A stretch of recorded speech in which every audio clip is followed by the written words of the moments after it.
On one side of the screen, you check your phone again and again. You reread that message you sent, wondering if it sounded stupid. You hesitate before posting. You're playing that conversation on a loop in your head. Every little thing you do comes down to one question. What will they think of me? Your shoulders are up to your ears. Your decisions are slow. Your energy bleeds out in 1,000 tiny directions. Now, other side of the screen. Same person, same background, same potential. But this version moves fast, speaks clearly, posts the thing, sends the email, walks into the room like they belong there. Not reckless, not arrogant, just free. Because they're not spending their life managing other people's opinions. Here's the uncomfortable question. Which one are you leaning into? The approval chaser? Or the one building a life that's way too big to micromanage? Both versions exist inside you. Only one survives. The locked-in version of you doesn't win because they're more talented. They win because they operate from a completely different internal position. Different standards. The average version asks, do they like me? The locked-in version asks, did I execute? See the shift? One is externally controlled. The other is internally driven. You see it every day. Some people freeze at the first sign of judgment. They stay late at work, obsessing over the tone of an email that no one even noticed. They scroll through Instagram at midnight, wondering why someone didn't like their post. They rehearse every conversation before it even happens, shrinking under imagined criticism. Outcome? Stagnation, anxiety, opportunities slipping through their fingers. That promotion never comes because they didn't raise their hand.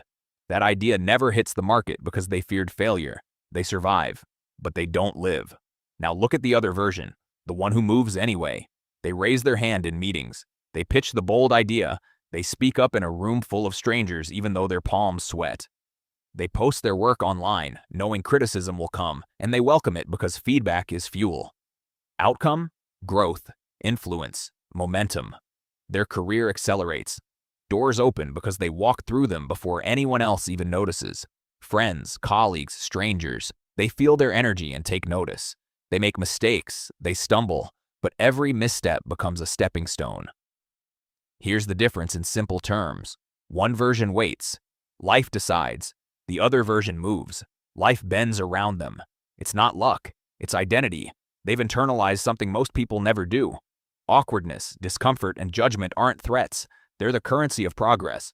If you want to stop caring so much, you don't need thicker skin. You need a new operating system. Here's how to build it. Rule number 1, shrink the audience. You think everyone is watching you. They're not. Psychologically, this is called the spotlight effect.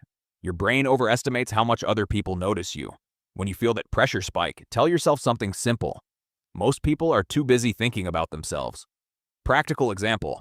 Before you post something or speak up in a meeting, pause and ask, will anyone remember this in 48 hours? Most of the time, the answer is no.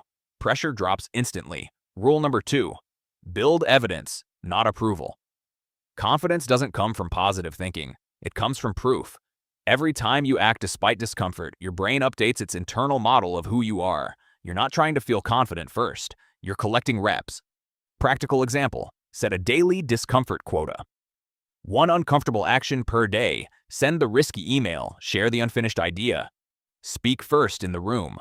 Stack enough of these, and your identity shifts automatically. Rule number 3, redirect the question. Overthinkers ask the wrong question. Instead of, what if this goes badly? Train yourself to ask, what happens if I keep playing small? This works because your brain is loss-averse.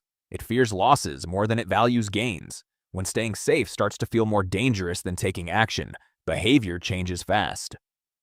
Practical example, next time you hesitate, visualize your life 3 years from now if nothing changes.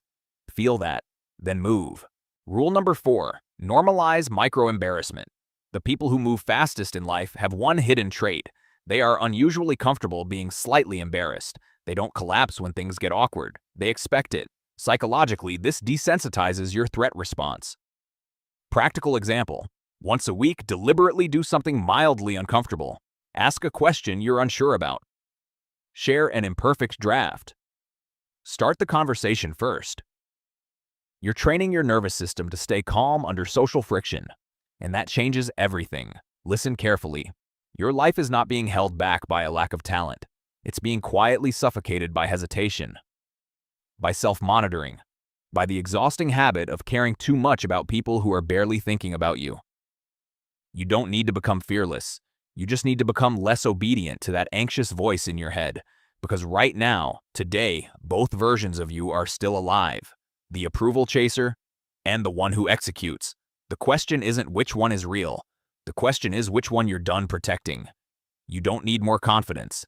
You need a decision.